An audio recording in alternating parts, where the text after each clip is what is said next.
we're just really happy that you're here. We hope that you will come away with some knowledge, increased knowledge about sexual assault, and hopefully some ideas also about how we can go about preventing sexual assault in the future. So we've got some wonderful speakers, and we're going to actually start with Angie Povilaitis, who I've had the pleasure of working with for a year or so when we were working on legislation when she was still at the Attorney General's office, and now in her capacity at the Michigan Domestic and Sexual Violence Treatment and Prevention Board. So we're really happy that you're here. Some of you might recognize her from a lot of the work that she did around both the Larry Nassar case and a number of other cases. So we're thrilled that she's here to share some knowledge. Thank you, Senator. Thank you. I'm really happy to be here. I think this is an incredibly important topic for communities to be talking about and for compiling panels of folks who are working on these issues. So I thank both Senator Chang and Representative Clemente for inviting me and for all of you to spend this evening talking about these really tough topics. And I think it's especially appropriate as we kind of close out Sexual Assault Awareness Month, which is April, and to talk about some of the ways that we can both be aware of the problems in our communities, support survivors, and hopefully move toward preventing these types of crimes.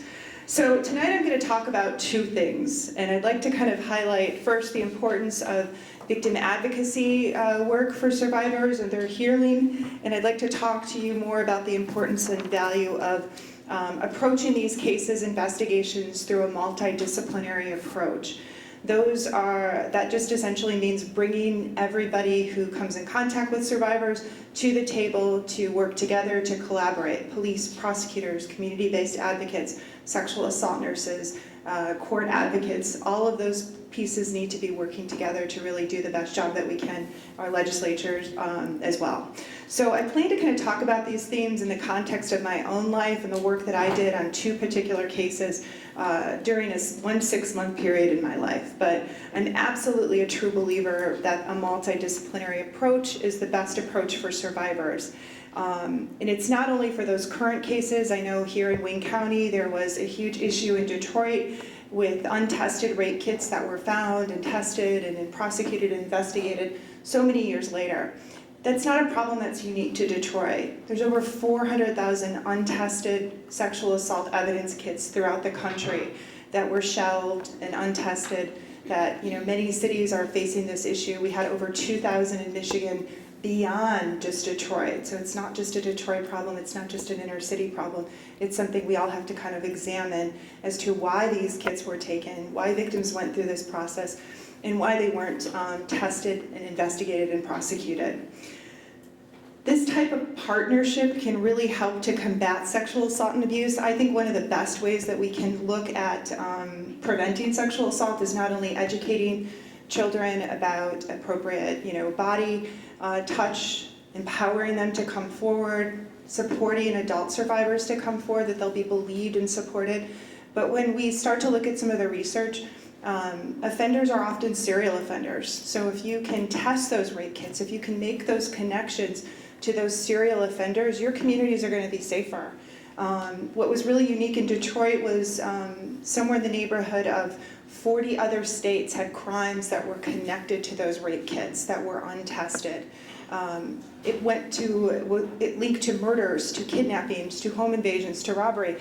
These offenders are not, just sexual assault perpetrators. They perpetrate on children, domestic violence partners, any number of other crimes. So if we can combat those, and in large part doing that by testing those, by giving resources to our prosecutors and police to investigate and prosecute those better, that's one way I think we can make our community safer and prevent sexual assault. We have to do this work as professionals in using best practices, and that includes being victim-centered. And what that means is that we don't blame victims, that as police and prosecutors, jurors even, judges, for many years, it would be looked upon, what was the victim wearing? Why was she out late at night? Why did she get in a car with that person? All of these kind of questions that question the victim and take away focus from the offender. And we really need to switch that and focus on the offender and why he decided to make that. And I'm going to use that pronoun. I know women can be perpetrators too. but why he chose to select somebody who is vulnerable, or why he brought drinks to that woman at the bar to make her more vulnerable. We really need to be doing these investigations and looking at it from the perspective of victim-centered. How do we support survivors to come forward, to believe them, and offender-focused, to focus on their behaviors and their choices. And we have to do it in the context of understanding trauma. That's a lot of, kind of buzzwords that we hear in our society, but one of those is being trauma-informed, and we know that that can, I won't go into my whole soapbox, but it can affect so much of what young people go through, the trauma that they experience, whether it's sexual assault or violence in their home or in their communities as well. We have to look at it through that lens. So prior to joining the Attorney General's office in 2012, I was a prosecutor here in Wayne County. I had a number of cases here in Wyandotte. I spent 11 years in the prosecutor's office prosecuting child sexual abuse, adult sexual abuse, those cases with DNA evidence, child murder cases. I had the most amazing mentors and teachers. The Wayne County Prosecutor's Office, there is no better place to learn how to be a prosecutor and to work really hard. You guys are lucky if you live in this community to have Kim Worthy as your prosecutor and to have the hundreds of other diligent professionals working on these cases. I worked regularly with court advocates from Wayne County Safe and other places. First Step is a great advocacy in your community. I worked with SANE nurses, with the state police lab, and occasionally with those community advocates. But we didn't have that multidisciplinary approach. We were not coming to the table to talk about our cases, to learn from each other, to get rid of some of the myths that we had. And I thought I was a pretty darn good prosecutor. I had a good conviction rate. I cared about the victims I was working with. I built a good rapport with them. I trusted the police. I had a good working relationship with the nurses. But it turns out that I didn't know everything that I could know. I look back and there were many times where I would get a DNA hit identifying a serial rapist, and I would hurry up and pick up the phone to call that victim to tell her that her crime has been solved, much like Law & Order SVU 10, 12, 15 years later. And I really thought I was coming in as a white knight on this horse, bringing this good news to this victim without really fully understanding what that meant to her, right? To pull off that Band-Aid so many years later, to share that information. I think back and I think how cruel it was, because I would hang up the phone and I would feel good about myself, but I don't know what that victim went through because I wasn't there in person to share it with her. I wasn't providing her with great advocacy or counseling. Oftentimes those women had moved on in their life and hadn't told their husband or partner that they'd even experienced a brutal sexual assault. So I may have inadvertently, caused additional trauma and pain. And I think, what I try to do now when I speak to prosecutors and police is to really fully inform them that we have to work together in partnership to support victims, to make sure that they're healing, and to make sure that they're getting the services that they need. We can't expect victims to participate in the criminal justice system if they're also worried about whether they have a home to go to, whether their children are going to be taken care of, whether they have transportation to come to court. These wraparound services are where places like Wayne County Safe, First Step really come into play to make it a collaborative, holistic approach for victims. So when I came to the Attorney General's office in March of 2012, we did have this multidisciplinary approach. We had a working relationship with police and prosecutors around the state and victim advocates. We were trained on these best practices. I had the privilege of speaking at a conference last week in San Diego, an international conference with 2,000 police and prosecutors, and I got to share with them the things that I've been able to learn and incorporate into my work that made a huge difference, right? So how many of you have heard of the Larry Nassar case? Anybody? Okay. Anybody hear of Calvin Kelly? Okay, good. I'm glad you guys, a couple. Those are two cases that I worked on in the course of a 6-month period at the Attorney General's office. One, the Calvin Kelly case, I'd worked on for 5 years. It was the big case before the Nassar case, and obviously the Larry Nassar case took up almost 2 years of my life as the lead prosecutor. But the approach that we took in both of those cases with the police and the prosecutors' investigation and going forward with those cases did involve that multidisciplinary approach. It did involve being victim-centered, offender-focused, trauma-informed, all of those things. And I truly believe because we worked collaboratively together, because we used those best practices, That's why the Nassar case was so successful and really created this national movement to empower survivors. The Kelly case, we used the same approach.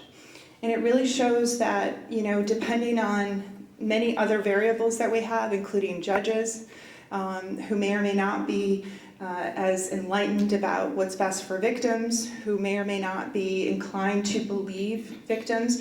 And I can tell you this, we're not looking for judges who are going to be, you know, pro-prosecution or pro-defense. I want a judge who's like an umpire. They're going to call balls and strikes, they're going to follow the law, they're going to follow the rules, they're not going to be on my side or the other side, they're just going to be inherently fair. And what we saw in the Calvin Kelly case is, in fact, we had a courtroom that was incredibly pro-defense, who didn't follow the law, who didn't, you know, support survivors in their healing process, who didn't apply the law as was written, you know, by our legislators.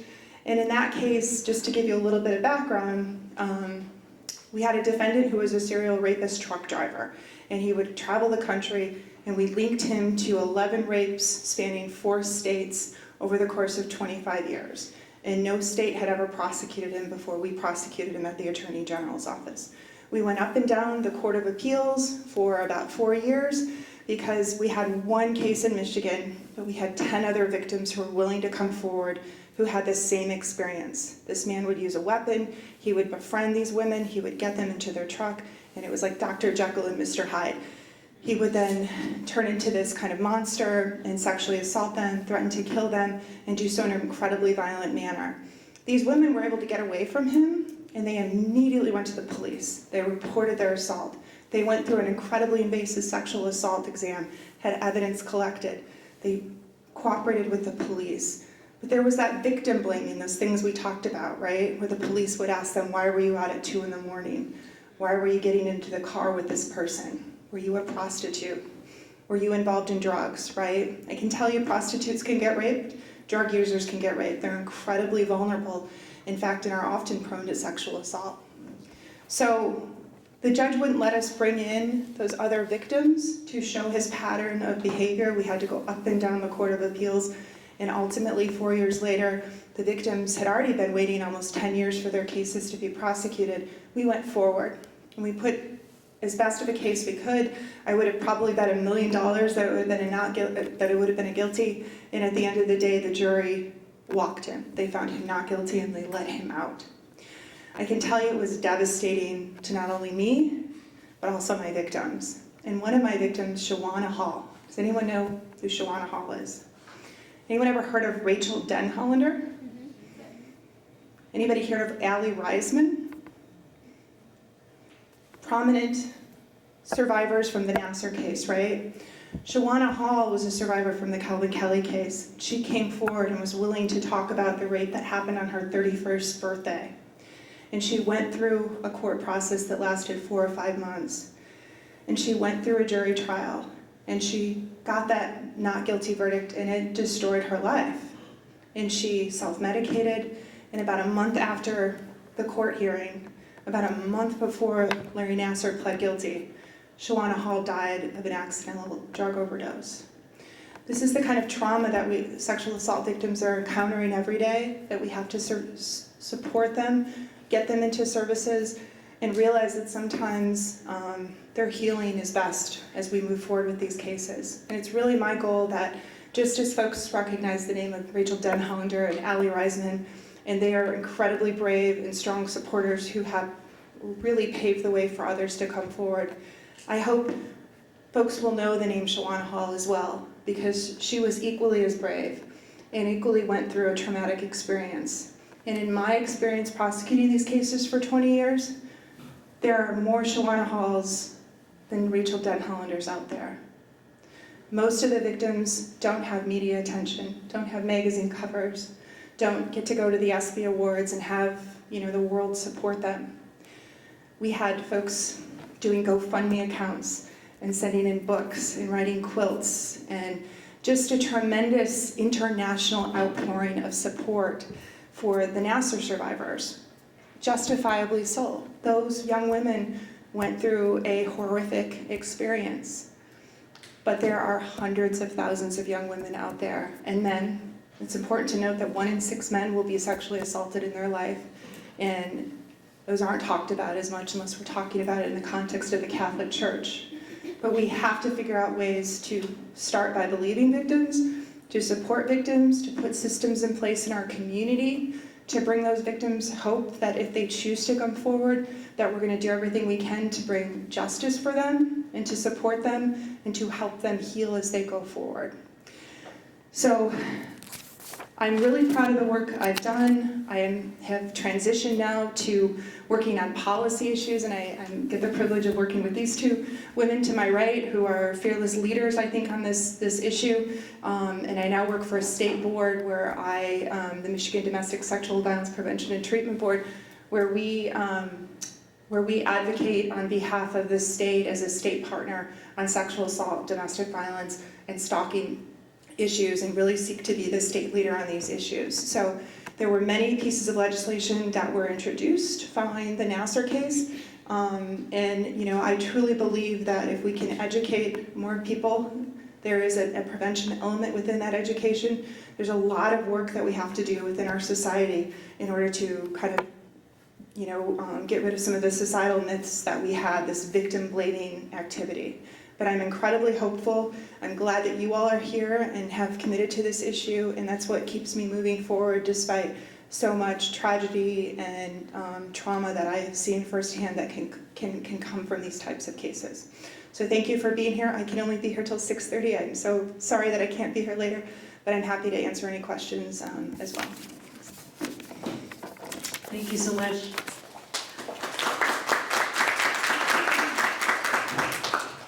So maybe what we'll do is we'll jump into the panel, and Angie will stay as long as she can and chime in with responses to some of the questions. The first panelist that we wanted to have talk a little bit is Lydia. So I met Lydia, actually if you want to come up here. So Lydia and I met in 2016.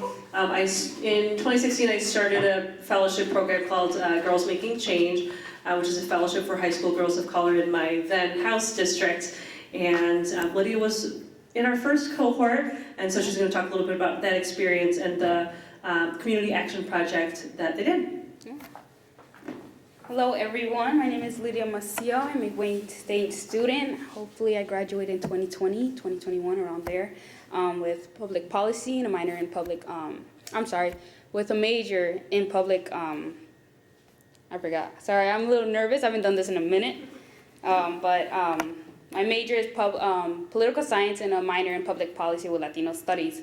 I actually got involved with Girls Making Change in 2016 because my teacher actually encouraged me to go into the program.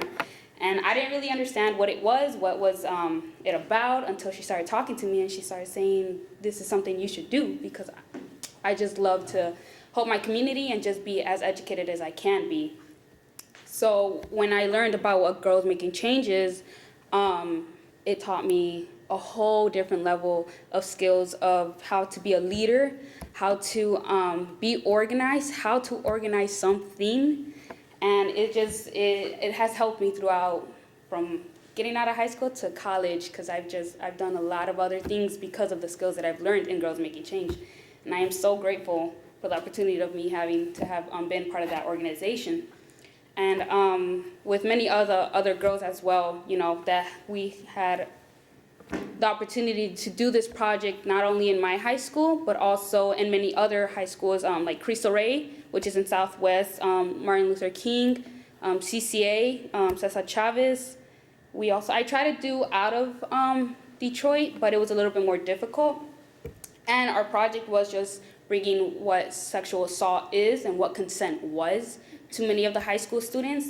And believe me, I was very shocked when I would ask questions to the students, when we would do the surveys and we would look into the surveys. Many students, not just only freshmen, but even seniors who are about to go into college, where there's a lot of sexual assault that happens, didn't really know what it was, didn't really know exactly what consent was. When I would ask questions, I remember one of the kids said, well, if they come from behind me and they just start, dancing all of this and dancing a little bit too close and things like that, I'm just going to leave them because I don't want to prevent them to be angry, or I don't want to hurt their feelings or things like that. And when I heard that, I mean, this girl was only 15, and I just said, no, that's not right. You know, you need to learn how to say no, you need to learn what sexual assault is, and you need to learn how to prevent things like that, especially when you go into high school. And when we did the presentations in my high school, a lot of kids came up to me and were grateful. They were so happy that we spoke about sexual assault, because I had 2 other girls who approached me and told me, hey, I've been sexually assaulted before and I've never talked about it. One of the girls was having a whole panic attack because the schools don't really talk about this. They don't really, I mean, they have the counselors and everything, but they don't really talk about it within the classes. And a lot of the time, they need, parental, what is the word? Consent. There you go, thank you. And I'm really excited that this project inspired Stephanie Chang and her team to maybe do this into a class for the high schools, because if we don't teach our kids, if we don't teach them out of school, then I believe it's the duty of the teachers to teach what the students don't know. And I still, even to this day, go to my high school and I do the presentations with the freshmen, and I'm there at least twice a week, and I would talk to them what sexual assault is. Same project, same presentation, and I still educate myself even more and more deeper into it so I can know what it really is and how to be able to approach the students who approach me, and take them where I can get them help. So I think that's a really big thing. A lot of teachers also don't know what to do in situations like that when students come and talk to them. So it's not only the students getting educated, but also the teachers and the staff that are getting educated, and the parents. A lot of these kids don't know where to go to, who to talk to, and when they hear that there are people out there trying to help, they're more encouraged to talk about their story. So I think this is like something very big to be talked about, not only in town hall meetings, but within the schools, and out of schools, and in churches as well. I go into my church and I talk to a lot of the kids there, because majority of the time they can't talk to their parents. So therefore more comfortable talking to somebody who understands, who is educated, to let them know where they can get help. So I'm so grateful that Stephanie is working so hard and her team is working so hard to make this into something more than just going into schools, but making it into a bill, and hopefully helping a lot of other sexual assault victims. Okay. So then introduce themselves. Okay. So right now we're going to have the rest of our panel introduce themselves, and when we have, then we're going to start with some questions. So can I just pass it down, or you want to come up here?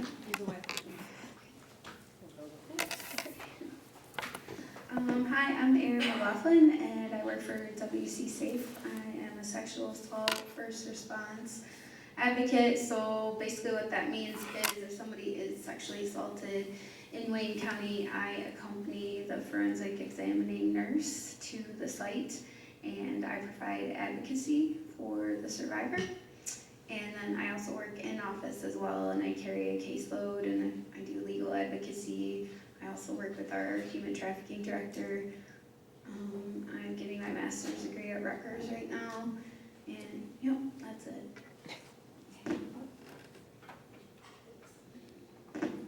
Hi, I'm Katie Michael. I'm the Director of Communications at WC Safe. I primarily work around grant writing, social media. I manage the volunteer program. I also run an art therapy group, and I also manage the events. So my area really is getting the word out about sexual assault awareness and prevention, and providing those resources for Wayne County Safe. I've been at Wayne County Safe for over 7 years. I've had various roles in the organization, but I'm really passionate about working with survivors and working to help create better prevention for sexual assault. So I guess we're going to start with a couple, I can probably just talk out loud. A couple of questions, and from anybody that wants to take this. First one is, how do we define sexual assault? I know that Lydia talked a little bit about what she says in schools, but if anyone wants to start with that. So sexual assault is any kind of sexual activity that is taking place without consent. So that includes rape, fondling, any unwanted sexual contact. It also includes a survivor being coerced to perform a sexual act. That basically defines sexual assault. Thank you. And can we talk a little bit about the prevalence of sexual assault, where we're seeing it, how often? So I would just like to say, first of all, that sexual assault doesn't discriminate, so it can happen anywhere. 1 in 5 women will be sexually assaulted in their lifetime, and 8 out of 10 women usually know their perpetrator. So it's not, I want to kind of identify one of the myths. Like, a lot of people think, oh my gosh, it's a stranger that's coming into somebody's house, or it's somebody, you know, jumping out of an alley and scary, and that's, you know, kind of what sexual assault is. But most of the time it's 8 out of 10 women that know their perpetrator. Each rape costs $151,423. So that's kind of an interesting statistic that I found out. So 1 in 6 men, that's another statistic, will be assaulted. Katie, do you want to go? So rape is actually the most expensive crime in the United States. It's $127 billion that they have figured out that rape costs in the United States. You know, more expensive than arson, robbery, all those other crimes that you can think of that are committed in our country. Also, too, I wanted to point out, she mentioned that 8 out of 10 rapes are committed by someone that you know. 19.5% of those are stranger rapes. So another thing I want to mention is a lot of times we have a perception of what a perpetrator looks like. And there's a big stigma around that. Once again, you think it's a stranger, you think it's happening in a dark alley, you think that, you know, unfortunately, people of color have experienced this stigma because a lot of times in our country, we have seen them as the perpetrator, and that is incorrect. Perpetrators are, you know, of all ages, gender, race, sexual orientation, just to point that out. There's a lot of, we all sort of know this, right? There's still a lot of people out there who think they know what sexual assault, or they think they know certain things about what sexual assault is, or, you know, Angie sort of talked about the victim blaming. What are some of the things that you really want this audience to know about sexual assault, and maybe things that people think they know? Sort of, you mentioned this sort of stranger in the alley sort of misconception, but are there other things that you really want to make sure people know where they might have been told something else that was actually incorrect?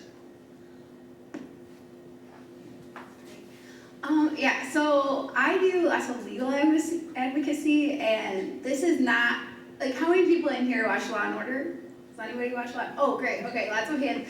So this is not like Law and Order, right? I have a lot of people come in and they'll start talking to me about if they want to report their case or not as a survivor, right? And that's part of the advocacy that I do. So this is not Law and Order. Or if you watch Grey's Anatomy, anybody here watch that? There was actually, I have a note over here, awesome. There was actually a episode on last week where a forensic examiner performed a rape kit, and that's not really how it goes, right? So it's not that glamorous.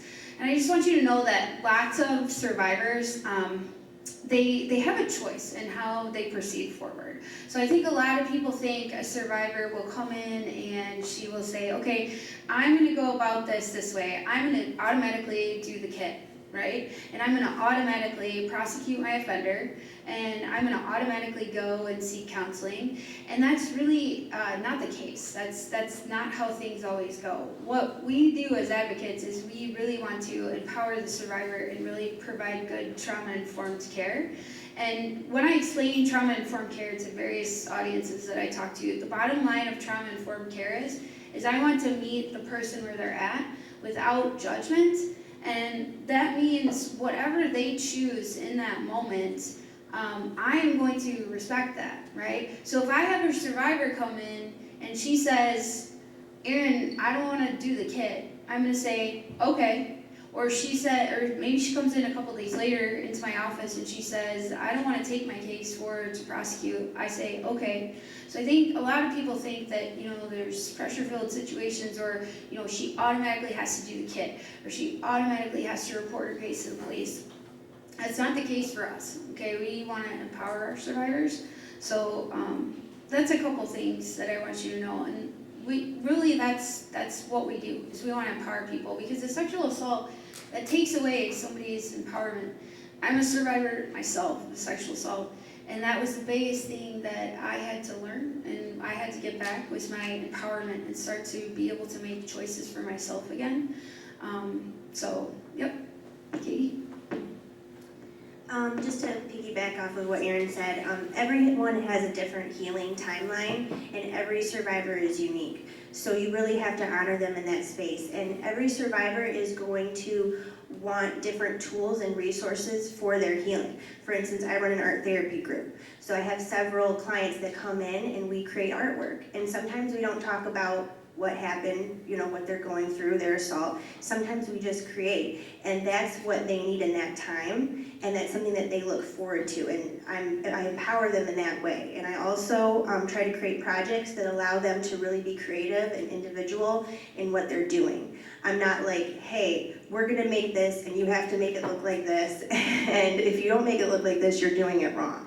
No, that's part of the empowerment piece, and I try to translate that into my art therapy group.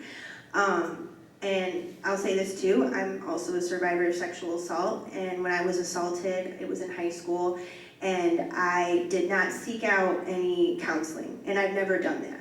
And so, for an example, as a survivor being unique, I myself have chosen the path of kind of just handling things on my own, and that's worked for me. Now that's not going to work for everybody. Some people need to go to counseling, some people need group therapy, and it's really about just honoring them in that space and giving them as much time as they need. We have clients that we have seen for maybe a month, and then they've chosen not to return because they don't feel like they need to come back. And then we've had clients that I've known for several years because I worked at Wayne County Safe for so long, and they keep returning, and we really are a support system for them. And when they see our faces, they recognize us and they feel safe, because it's a space that they're allowed to be safe in and to be themselves and be empowered. Sorry. Just a caveat to that real quick. So we do have a different protocol for minors as well. So I'm talking about adults, survivors of sexual assault. But we do have a different protocol for minors. Obviously, you have to respect law enforcement and Child Protective Services. So I just wanted to throw that out there. The other thing that I want people to understand too is when you come into contact with a survivor of sexual assault, I think a lot of people think that you're going to run into this hysterical victim, right? And they're crying and they're yelling and, they can't talk to you. A lot of times that's not the case either. You may run into somebody who just kind of has the 1,000-yard stare, okay? So I think the biggest thing is to keep an open mind and try to take away, all of the judgments that you have about the person. I would call it implicit bias, right? Because we all have those, right? I see nods, okay, awesome. Implicit biases that we all have. And I would try my best, if you can, to take away those biases and just try to be there with the survivor. So I think if we back up even just a little bit further, there's a lot of myths within our society about how rape victims or sexual assault victims will act and react and what they'll do. And it's part of what we have to kind of get through when we're prosecuting a case or investigating a case or working through advocacy. But one of the biggest things to realize is that delaying disclosure, not reporting immediately, is actually really frequently what happens. So, again, Law and Order, we see these, victims who immediately call 911 and immediately go to the police. That does happen occasionally, but it's much more common that a victim will wait to report, sometimes days, weeks, months, years, decades even. We've seen in many of the Catholic Church cases and in the Nassar case as well, until they're at a point where they feel supported and believe that there's, research that literally there is a decision that's made fairly quickly about, am I in a place that I can feel supported and believed and to report this. So I think that's one of the first myths that we have to kind of keep in mind, that people are not immediately necessarily going to be disclosing it.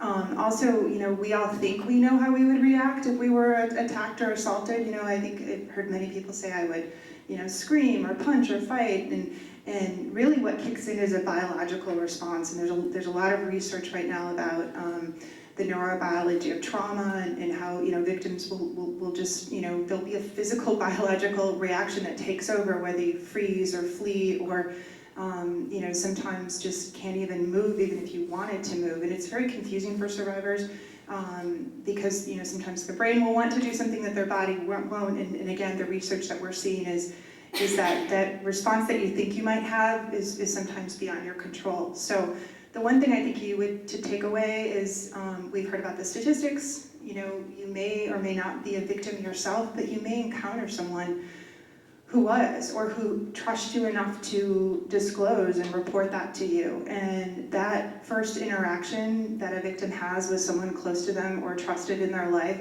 to share that secret, to share that disclosure with, is so important in their healing process. Oftentimes friends or family members may, say something judgmental and not really realize that they're doing harm. And there's some great stuff on Twitter and Facebook and other places, but if a survivor comes to you and reports, the best thing you can do is, I believe you, I'm sorry this happened, what would you like to do next? Empower them to go forward.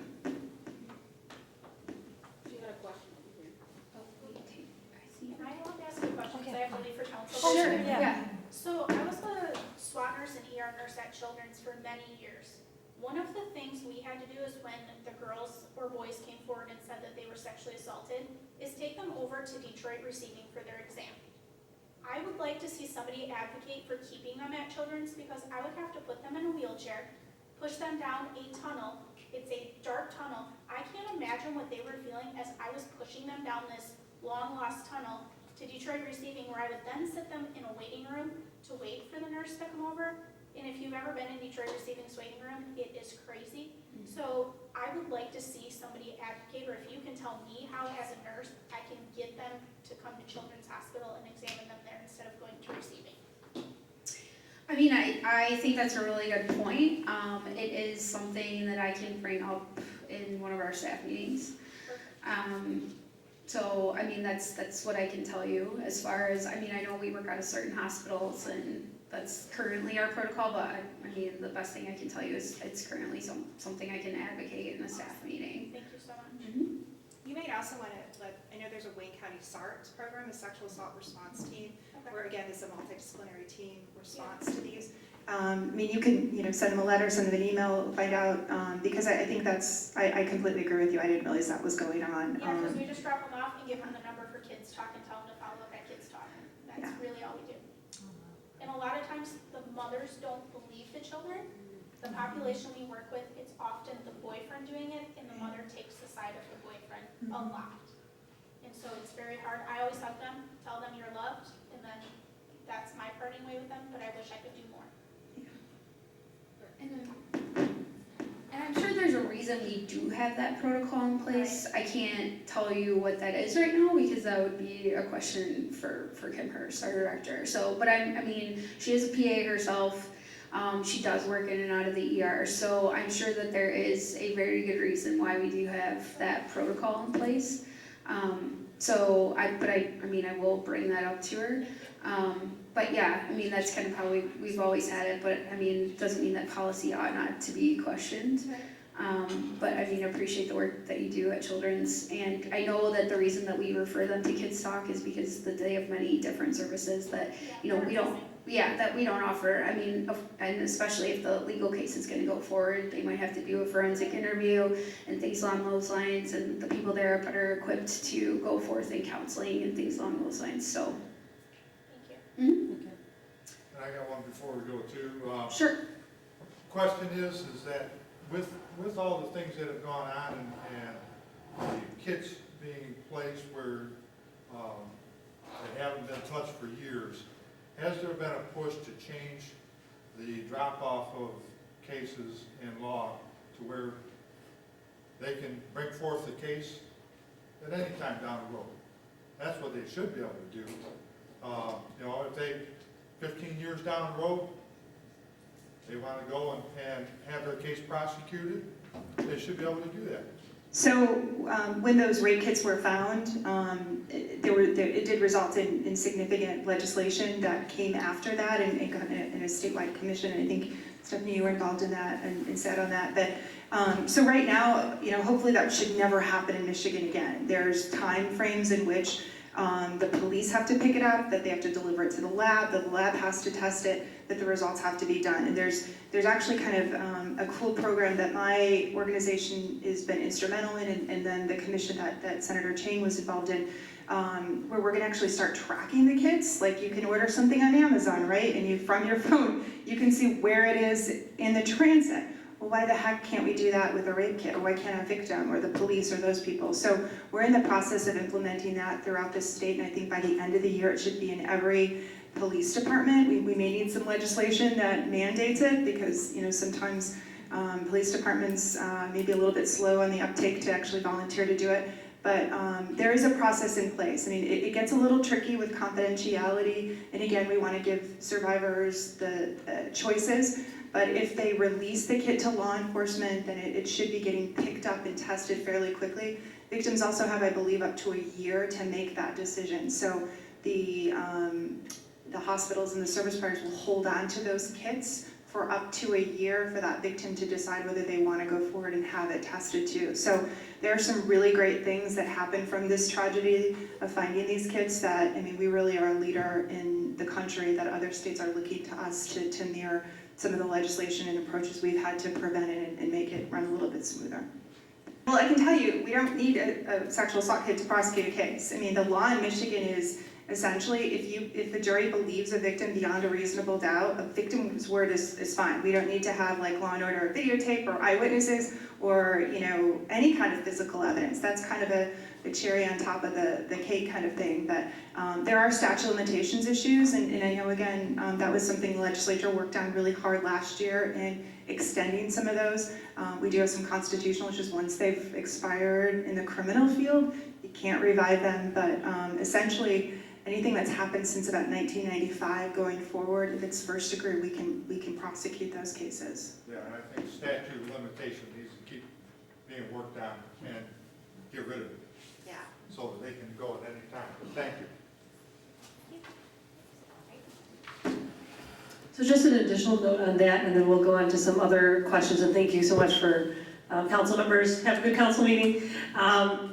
So we did actually pass legislation last term that did extend the statute of limitations specifically for minors. So people who experience sexual assault as a minor, now they're able to file a civil claim up to 10 years after their 18th birthday, so 28. And then there is also a provision that we were able to get in there regarding just this acknowledgement that sometimes people may not recognize that what happened to them was sexual assault until later. And we saw that in the Nassar case, we saw that in other cases as well. And so we actually did build in some language into that bill as well to make sure that the clock can start ticking once that person has discovered that what happened to them was sexual assault.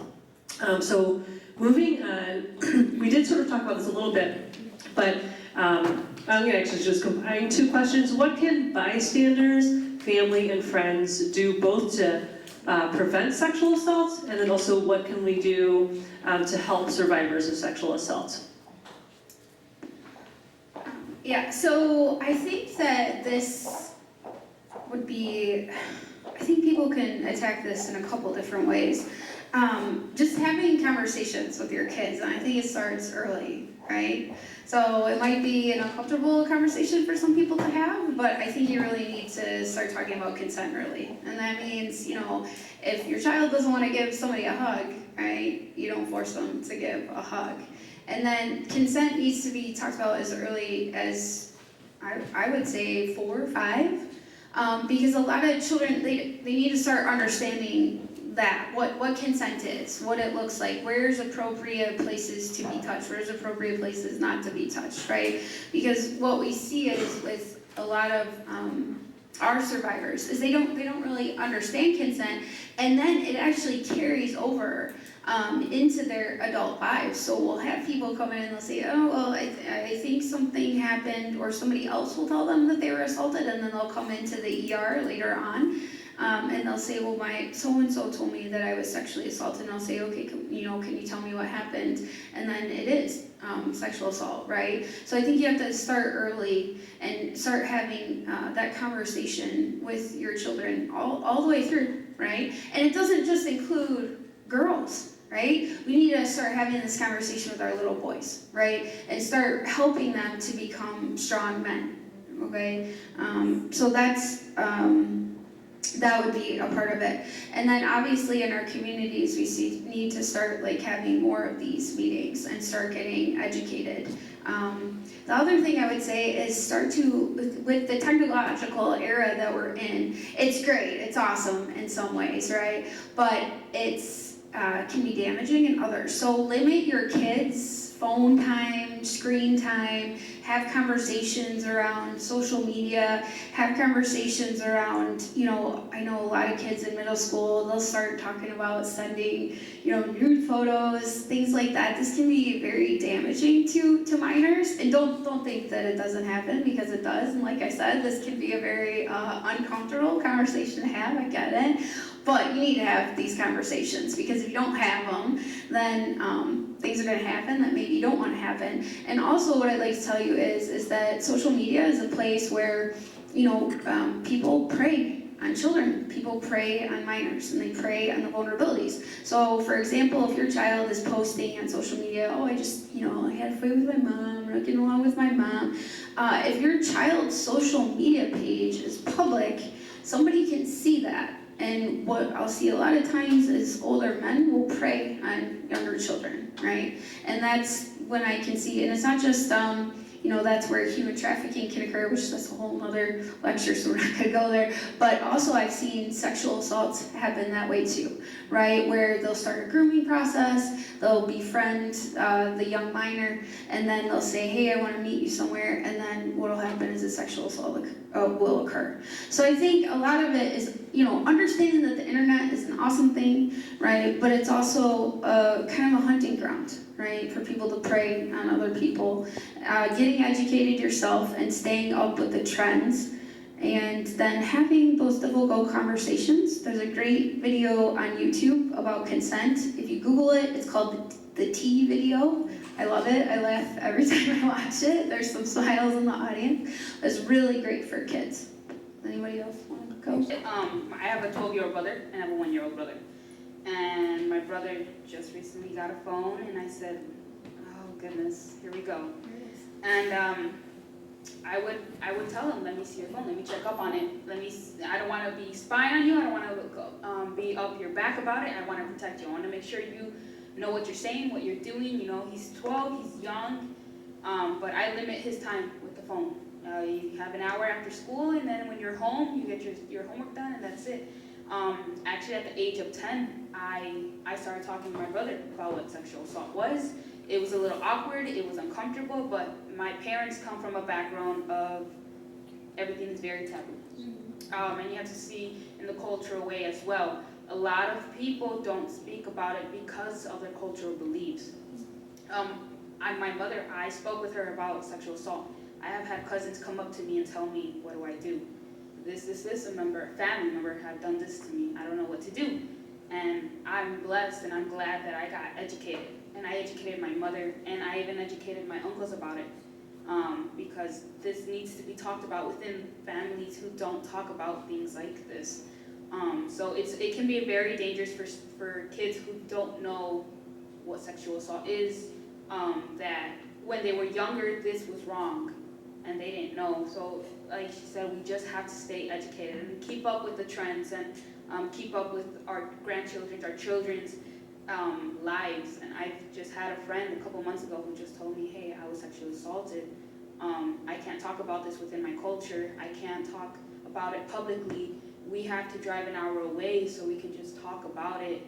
And I take her to therapy, and because she can't go to where she has support, she can't go there because it's very difficult.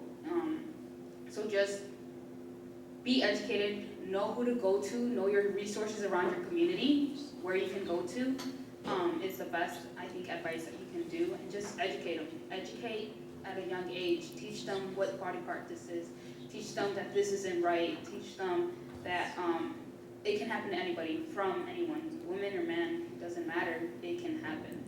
But yeah.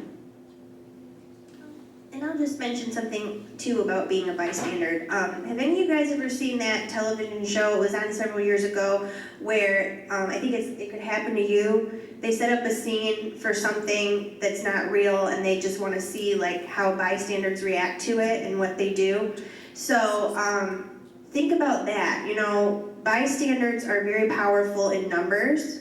So for instance, I was in Detroit one night with my boyfriend, and we were riding our motorcycle, and we happened to be in an area where there was a club. And when we were driving by, I saw this young girl who was being kind of carried off by these two guys, and it was very apparent that she was inebriated, she was not, you know, fully present. And that could mean anything. It could mean that she was with her friends who are perfectly fine, who are just taking her home because she got drunk or whatever, or you don't know. But I had Matt turn around and check on her. So we turned the motorcycle around, and we went up, and we pulled up to the sidewalk, and I was like, hey, are you okay? And, you know, she kind of like lifted her head up, and she was like, oh yeah, I'm fine, I'm sorry, I'm just here with my friends. And like Matt was like looking at her, and we stayed there for a minute, and he was kind of talking to those guys a little bit. And I just felt better knowing that we had went back to check on her, because I'm sorry, it's nighttime, you know, we're in the city. It was right by a club. You can hear the loud music, people drinking, having fun. And I wouldn't have been okay with myself knowing that I went home and wasn't completely aware of that situation. So it might have been awkward for them, and it might have been like, hey, who's this dude that's riding up on his motorcycle? But at least I was able to go home and sleep and be okay with it. And you have to think about that too. How many situations have you been in as a bystander where you saw something that looked not right, or you saw something that could potentially not be right, and you didn't do anything about it? You know, and I'm not saying that you should necessarily put yourself out there at risk as well, but once again, the whole bystanders and numbers thing, if you're in a group, if you're out in public with a bunch of people and you see something going on, grab people, get people involved. Then it's not, you know, a safety risk necessarily. The other thing too is just, like I said, asking directly. Like I directly asked her, are you okay? And once I figured out that she was, and it wasn't that type of situation, then I was fine with like moving on with it. Also too, you know, refer to the authorities, calling the police. Nothing is gonna hurt anything by calling the police about something. I'm not saying you should go around and just be like, I'm gonna call the police on this and this and this. But I'm just saying, like, if you see something and you know it's not right, calling the police and letting them know what's going on so they can check it out is at least something. And it's also helping you in your safety. So I'll just say that.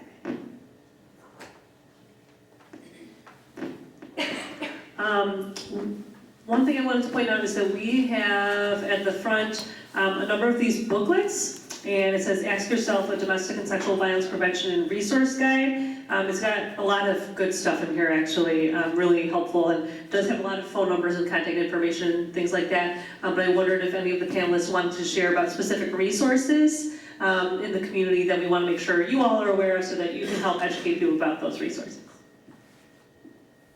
Us. No, so Wayne County Safe, we're out there, we're located in Detroit. You can Google us, but if anybody doesn't want to have those difficult conversations with their children, I'm happy to help you with that. Happy to guide you. You can call on us as staff. This is what we do. This is what we deal with every day. So I just like to tell us a little bit. I hope that's not frowned upon. But yeah, we'd be happy to help you in any way that we need to. Katie? And I just want to give you guys the number really quick to our office. It's if anyone wants to write it down, 313-964-9701. I also encourage you to follow our social media pages. Facebook is the Wayne County Safe Program, and Instagram is WC Safe. I try my best to, I'm the only one that's managing the social media, but I really try my best to keep up with resources and different things going on in the community around sexual assault. I'm also going to give you a couple names of other organizations that you can contact that are awesome, great, and it's not all, I don't have all of the names of the organizations in our community, but these are a few that we work very closely with. One of them is First Step, and they are a domestic violence shelter and also work with sexual assault survivors. I can give you their number. Their number is 734-416-1111. Another organization that is amazing that we're partnered with is the Sasha Center in Detroit. And they, forgive me on this, they are a holistic healing center specifically for women of color. Their phone number is 1-888-865-7055. It's a great group. They have a very unique approach to working with survivors. They do a lot around spoken word and poetry and helping survivors with creating a voice in the community. And then I'm going to give you another organization, which I know Erin knows a lot about this, the Polaris. If you ever see anything that looks like human trafficking, if you're in a situation where you suspect that there might be a situation that involves human trafficking, you really should call this number because they keep track of all the reports of human trafficking that come in throughout the country. And they also provide resources. If you think that you know of someone or you've seen something that looks like human trafficking, they can help you to figure that out. The number is 202-790-6300. And then finally, one more resource I want to give you is RAINN, RAINN. I'm going to give you the hotline number. It's 800-656-4673. That's rain.org.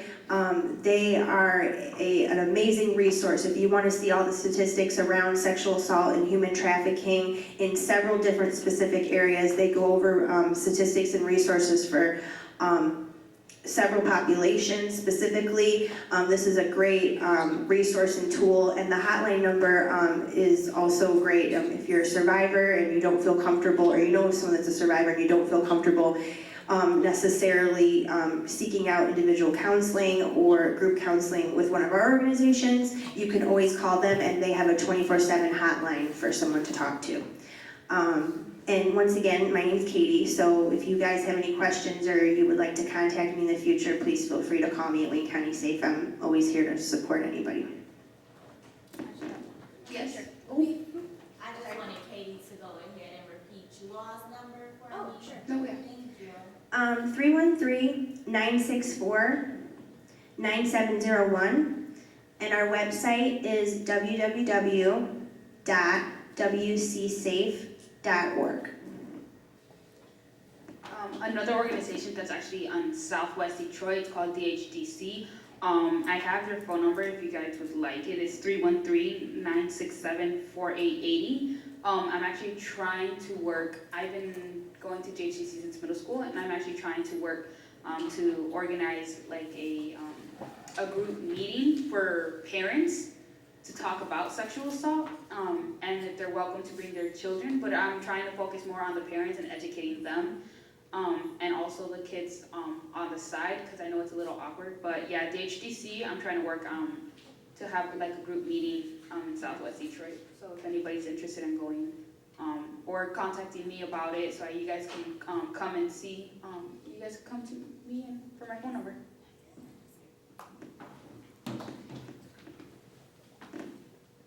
And I think as a parent, you do need to listen to your children, because memories have come back in my life about something that happened with one of my teachers that I actually just recently told my mom.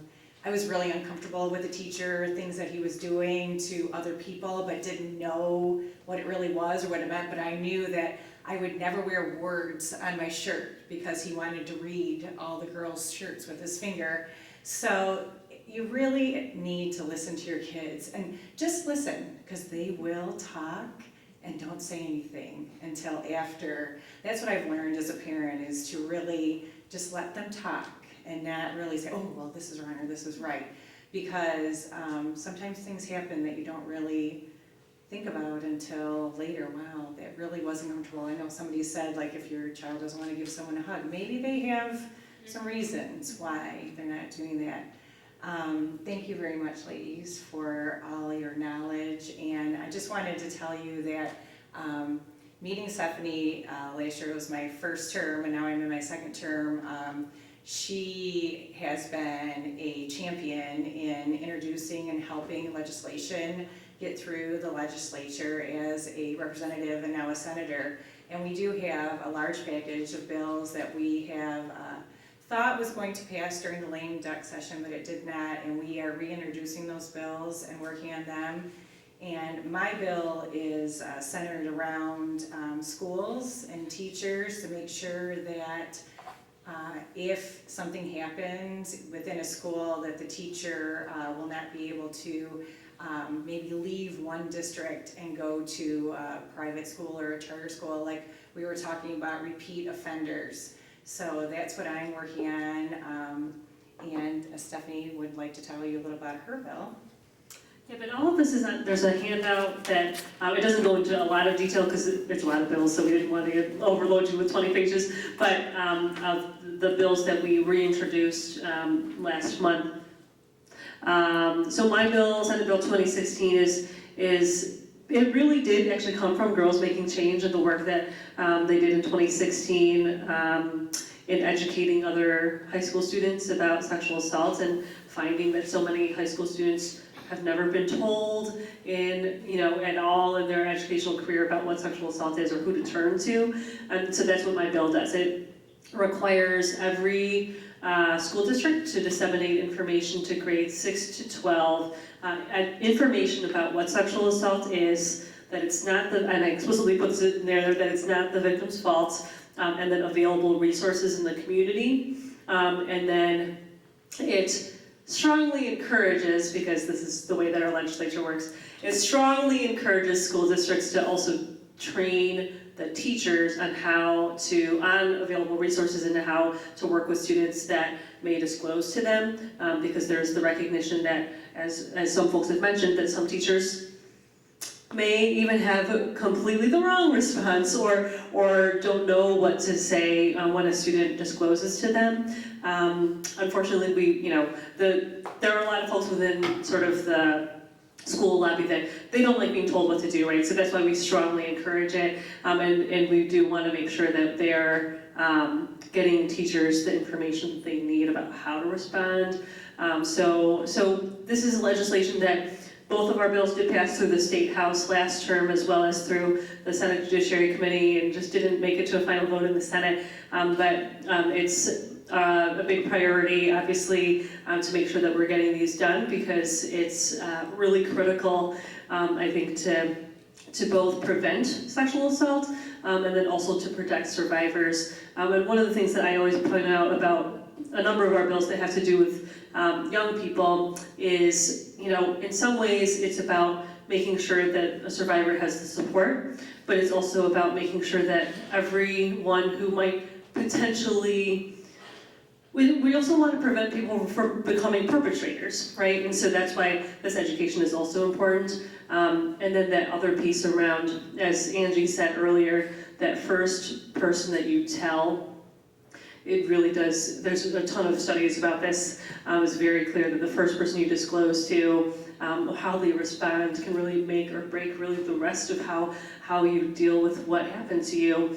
And I think, I've just had a number of stories from within, my own close circle of friends and family that the first person that they disclosed to, unfortunately, said exactly the wrong things. And so those are the cases that never got reported. There was never any kids done, all of that. So we clearly have a lot of work to do. So we originally wanted to break into small groups, but we've got a pretty small group. And so I think we could actually just kind of open it up. And, I'm curious if folks have either additional questions or even reflections on the panel of what you've heard. or even ideas of your own for things that you would like to see changed.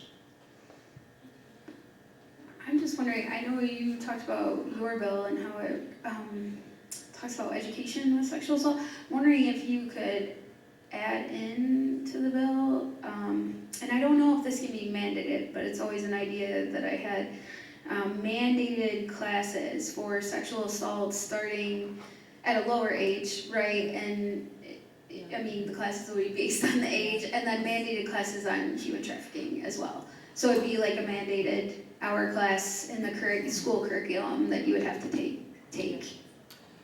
So this bill has gone through multiple iterations of change, and I will tell you that actually in the beginning what it started out as was a high school graduation requirement and a certain number of hours of training. One of the things that actually, from the Michigan Coalition to End Domestic and Sexual Violence, the feedback that I got was that unfortunately, we are not at the point where we have teachers who are going to be able to teach this content well. That was the feeling across our state, right? So to be able to mandate something where we might implement it in a way that actually could maybe not go well at all. And so that's why, actually at the request of the treatment board and the coalition, we sort of had to backtrack a little bit to be about disseminating educational material, because that way we know exactly what's being distributed. As far as going younger, I actually would love to start younger, because obviously we know, and we all sort of shared this information about how little kids are, are survivors themselves. And I actually totally agree that we should do that. Again, some of the concerns that I have heard is if we're providing this information and then there's no one there at the school who will actually be equipped to help respond in an adequate way. I mean, this is really depressing, right? Because unfortunately, this is just where we are, unfortunately, in our society, where we don't have people who are able to help in an appropriate way in all of these school settings, and that's so disappointing, and we should be way better than that. But I think that was one of the concerns, is what if we have little kids disclosing, and then their teachers and their counselors are telling them the exact opposite things of what should be happening. So I wish that I had a better answer, and I totally agree with you, but those were some of the concerns that I had heard. So my follow-up to the coalition would probably be, teachers are required to take C&E courses, so I would say, start with my parents were teachers and my dad went into administration, so I would say to that is mandating that they take a C&E course. Yeah. Because it is so prevalent, and I think if we want to start at a societal level, we need to start, and places of school are where a majority of children, spend their time, right? A majority of the year, majority of hours, so teachers should be mandated to take C&E courses around sexual assault and sex trafficking. So that would just be my follow-up to that. I'm not debating, sorry. Really good feedback. Okay, there's a hand raised. Oh.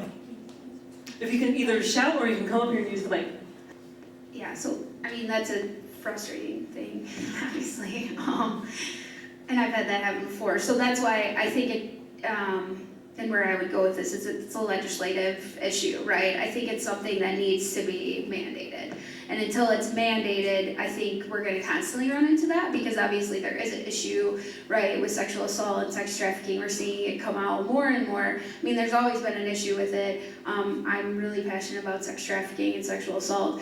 It's always been an issue. I think it's coming out more and more in the media. And until things are starting to be mandated legislatively, it's going to continue to be an issue, and people, they don't want to deal with this stuff, right, because it's uncomfortable, right? Sex trafficking, child pornography, sexual assault, these things are all uncomfortable, and these are conversations that people, they don't want to have. It's easier to hide your head in the sand, not talk about it, right? So I think what has to happen is legislatively we have to start looking at these things, and I'm not well-versed in law. I'm not a lawyer. I wanted to be at one point, and I decided not to. But I think if we can start there, that would be a really good thing. But I don't know the ins and outs of what it takes to start there. I'm thankful that Senator Chang is working on that. But I think that's something that you're always going to run into. what I would encourage you to do is maybe before going in with the big guns, so to speak, and saying, hey, we want to come into your school and we want to present on sexual assault, or we want to present on human trafficking, maybe trying to, and I don't know if you've already done this, so forgive me if you have, maybe trying to cultivate that relationship a little bit before you approach that sort of subject. Maybe coming in a little bit softer, like, I don't know if that kind of makes sense to you, but saying, hey, we've noticed that this is kind of going on. What do you think about us coming in and maybe approaching it from a different angle? I've noticed that that's worked in some communities that are more rural, right? Because that's a myth. A lot of people will think that, oh, well, it's a rural community and that stuff doesn't happen here. And I'm like, yeah, okay. So that's my advice to you. Or perhaps reaching out to organizations like us, organizations like Alternatives for Girls is another good one. And then, we're happy to, if we have the time to come in and say, hey, and we can provide concrete examples and say, hey, listen, this is an example of how this happens. This is an example of the grooming process of what happens. And then going that route, I don't know if that might help you, but I'm really glad and thankful for the work that you do, because there's only so many of us and so much time in a day, so thank you for doing that. The steps that she's saying that you should take actually really do help. That's how I took the steps, and that's how I got involved into going to my old high school at least every 2 days a week to teach about sexual assault. And I'm grateful my teachers were allowed to let me have the opportunity, because there was a lot of students who do need people like you and I to go educate. We don't have that many resources of teachers, so if we have the potential leadership skills and the education to do those steps, we should take those steps to help the students. But just like how she said, those are the perfect steps that I took in order for me to be able to do things like that. And I'll just piggyback off of that.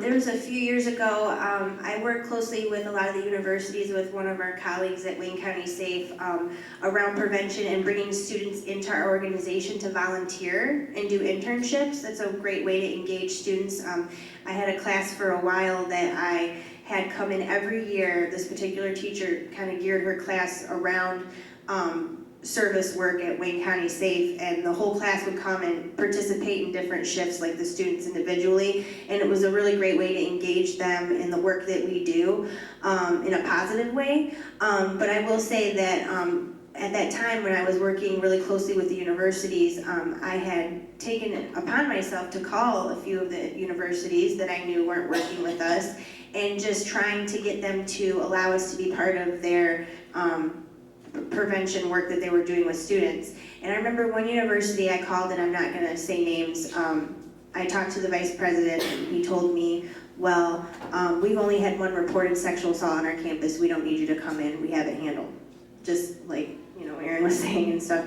And I said, yeah, you told me you had one reported sexual assault. And that, as we know, is not the case. Several sexual assaults go unreported. I'm happy to say that we are working with this university now very closely, and that, we try in every way we can to engage with the universities in our area. Where was I going with this? I had something else I wanted to say. The other thing I want to say too is a lot of the universities I worked with have a freshman orientation where they have a one-day type of training. It's like 2 or 3 hours around sexual assault, but that's it. The buck stops there. We need to be engaging the students around sexual assault and prevention every year that they're at the university, every semester they're at the university. You can't talk to a freshman for 2 hours their freshman year one time about sexual assault and prevention and bystander awareness and consent, and then never speak to them again about it for the rest of their college career. Because what's going to happen when they roll around and it's your senior year and something takes place, unfortunately. So that's another thing, is how often is this being brought up? How often are we discussing prevention? You can't just do it one time. Just like you guys here today, there's experts here in the field, and there's people that this could be the first time you've had a conversation about consent and prevention. You have to take it upon yourself, hold yourself accountable to continue to educate yourself around prevention of sexual assault. So when you leave here, you know, some of this can be very heavy. I'm not saying go home and start researching for hours and hours and stay up all night, but, you know, Don't do that. Don't do that. don't do that. Don't watch NCIS. Do not watch American Justice. But I'm just saying, like, you know, you definitely want to revisit this and come back to it because it's important. And you never know, you might encounter a friend or a family member or somebody in your life that needs your support and needs resources. And I just gave you all those phone numbers. And there you go. There's something that you can give to that person so that they can hopefully, you know, feel supported by you. That tea video helps a lot. Oh, yes. I still use that teacup video on YouTube, so it helps a lot. You It's can watch really that good. when you get home. Please watch the teacup video. Please watch the TV. No, and just to piggyback on that, a lot of people ask, like, you know, what can I do? How can I get involved in this, right? And if this is your passion, whether it's sexual assault or human trafficking, I would just say everybody in here has a gift, right? We all were born with gifts, and whatever your gift is, use that to get involved. So, like, if you bake stuff, fine, like, bake stuff and take that to a local sexual assault organization. If you're passionate about legislation or writing, get on board, you know, storm the hill with people, right? Everybody has specific gifts that can be utilized, and you can bring those gifts forward to local organizations because we always need help. There's only, you know, so many of us, and we need that. We need the help. So that's what I always tell people is use your specific gift, whatever you think that is, to get involved. And we need your passion. We need as much passion as you can give us and as much drive. And I would encourage you to do that. Does anyone else have a question?